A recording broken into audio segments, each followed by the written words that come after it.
వర్షపు చుక్క కనిపించడమే అరుదు. ఎడారి ప్రాంతమైన దుబాయ్లో కుండపోత వర్షం కురవడం, రోడ్లు, కాలనీలు, నదులను తలపించేలా మారడం వెనుక కారణమేంటి అనేది ఇప్పుడు మిస్టరీగా మారింది. క్లౌడ్ సీడింగ్ పేరుతో ప్రకృతితో చెలగాట మారడం వల్లే దుబాయ్ వాసులకు ఈ కష్టం వచ్చిందని నిపుణులు చెబుతున్నారు. సాధారణ రోజుల్లో క్లౌడ్ సీడింగ్ చేయడం నిజమే, కానీ ఈ వరదలకు క్లౌడ్ సీడింగ్ కు సంబంధం లేదని యునైటెడ్ ఎమిరేట్స్ ప్రభుత్వం స్పష్టం చేసింది. మేఘాలు ఏర్పడిన తొలి దశల్లోనే క్లౌడ్ సీడింగ్ సాధ్యమని, ఓవైపు ఉరుములు, మెరుపుల వాతావరణంలో క్లౌడ్ సీడింగ్ ఎలా చేస్తామంటూ ప్రశ్నిస్తుంది. ఈ మేరకు యుఏలోని national centre for metrology deputy director general ఆలీ ఆజాదీ ఓ మీడియా సంస్థకు ఇచ్చిన ఇంటర్వ్యూలో ఈ విషయాన్ని వెల్లడించారు.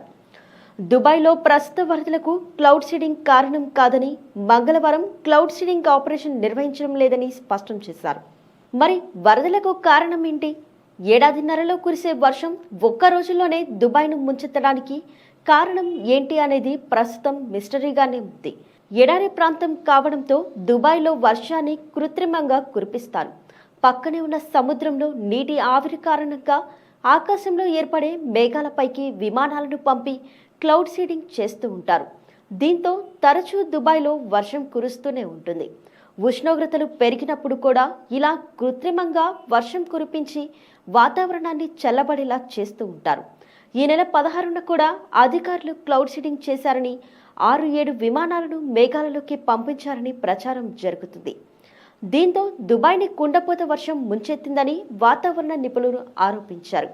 ఈ ప్రచారంపై ఎన్డీఎం డిప్యూటీ డైరెక్టర్ జనరల్ స్పందిస్తూ, అయితే తాజాగా కురిసిన భారీ వర్షానికి కారణం క్లౌడ్ సీడింగ్ కాదని తేల్చి చెప్పారు. దీంతో క్లౌడ్ సీడింగ్ కాకుంటే దుబాయ్లో కుండపోత వర్షానికి ఒకే ఒక్క అవకాశం ఉందని వాతావరణ నిపుణులు చెబుతున్నారు.